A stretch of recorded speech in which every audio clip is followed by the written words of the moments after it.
एक और जहां पूरा देश 15 अगस्त को आज़ादी के पर्व के रूप में जहां हर्षोल्लास के साथ मना रहा था, वहीं उदयपुर में कुछ पशु प्रेमियों ने इस दिन को निराशा दिवस के रूप में मनाते हुए देश को एक संदेश देने का प्रयास किया।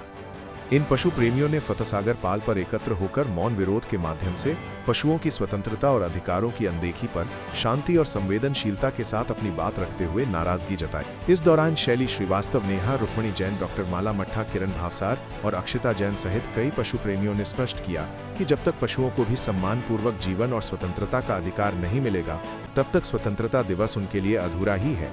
इन सभी का कहना था कि हाल ही में उच्चतम न्यायालय और राजस्थान उच्च न्यायालय द्वारा श्वानों को लेकर लिए गए कुछ निर्णय जो पशु अधिकारों के विपरीत माने जा रहे हैं, उन्हें गहराई से आहत करते हैं। उन्होंने सवाल उठाया, क्या आज़ादी सिर्फ इंसानों को ही मिलनी चाहिए, इन बेजुबानों की नहीं? इस अवसर पर इन सभी ने महात्मा गांधी के उस कथन को भी दोहराया जिसमें उन्होंने कहा था कि किसी राष्ट्र की महानता और नैतिक प्रगति का आंकलन इस बात से किया जा सकता है कि वहाँ जानवरों के साथ कैसा व्यवहार होता है। क्या आपको लगता है कि हमारा भारत देश सच में आजाद है, जहां पर इन बेजुबान पशुओं के ऊपर इतना अत्याचार होता है, जहां आए दिन इनको मारा जाता है, पीटा जाता है, इनके घर के बाहर बैठने पे इनके साथ रेप तक किया जाता है, और अब तो कोर्ट ने इन्हें बिना बात का आजीवन कारावास की सजा सुना दी गई है। तो क्या हमारा भारत देश सच में आजाद है?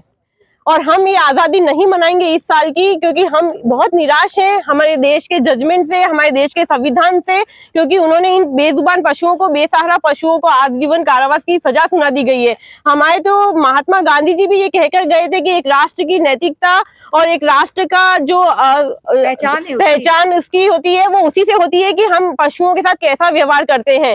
तो आज मैं आप सबसे एक मानवता और इंसानियत के नाते सिर्फ एक सवाल पूछना चाहती हूँ, क्या इन बच्चों को आजाद रहने का हक नहीं है? वसुदैव कुटुंबकम, ये हमारी सनातन संस्कृति, सनातन सभ्यता की पहचान है।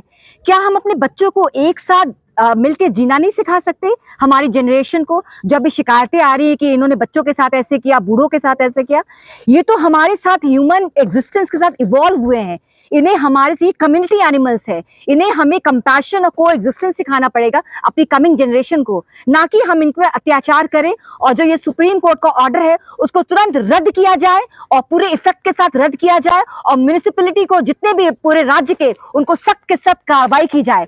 सुप्रीम कोर्ट को अपना ऑर्डर वापस लेना पड़ेगा, म्युनिसिपैलिटी को पनिश करना पड़ेगा। ये उनका काम था वैक्सीनेशन का, स्टेरिलाइजेशन का। हम लोकल फीडर्स हैं, हम अपने खर्चों से इनका स्टेरिलाइजेशन, वैक्सीनेशन कराते हैं और फीड करते हैं। आप हमारे बच्चों को हाथ कैसे लगा सकते हैं?